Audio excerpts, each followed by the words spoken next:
L'édito politique, bonjour Nicolas Bétou. Bonjour Dimitri. Emmanuel Macron a déclaré hier en Conseil des ministres qu'il attendait de son gouvernement la transparence, la lumière sur les faits et des pistes pour que ça ne se reproduise plus. Alors ça, c'est bien sûr le chaos du Stade de France samedi dernier pour la finale de la Ligue des Champions. Oui, et si Gérald Darmanin espérait que l'affaire en resterait là et que tout le monde se contenterait de la version officielle, en accusant les supporters anglais de tous les péchés et en niant la déferlante de voyous venus racketter la foule, eh bien c'est manifestement raté. Alors que le chef de l'État avait soigneusement évité jusque-là de se mouiller sur le sujet en esquivant les questions qui lui étaient posées, il n'a pas pu tenir plus longtemps cette position en retrait. Il avait déjà, semble-t-il, dans le secret de ses conversations avec son ministre de l'Intérieur et sa première ministre, fait connaître son mécontentement sur la gestion de l'affaire.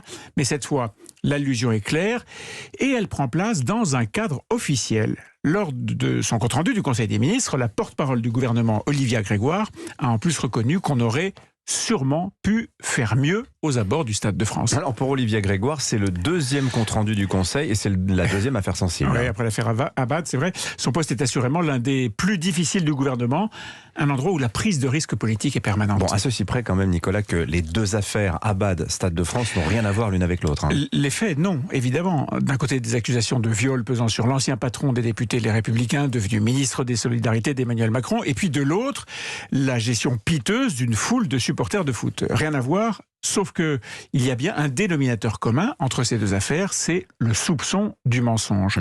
Les accusations pesant sur Damien Abad étaient-elles connues de ceux qui l'ont nommé? Ils disaient les avoir découvertes après son entrée au gouvernement, choisissant de paraître incompétent plutôt que menteur. Premier soupçon. Autre question, les chiffres avancés par Gérald Darmanin pour rejeter sur les supporters de Liverpool la responsabilité pleine et entière du désordre, ces chiffres étaient-ils bidonnés? Le doute existe. Et les mots choisis par Emmanuel Macron en Conseil des ministres pèsent lourd.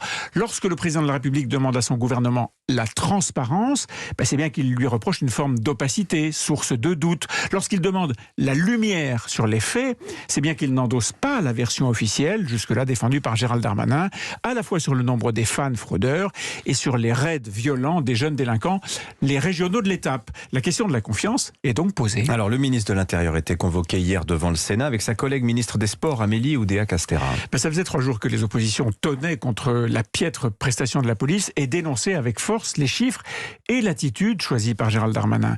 Le Sénat, dominé par la droite, a donc saisi l'occasion pour tenter d'élargir cette faille.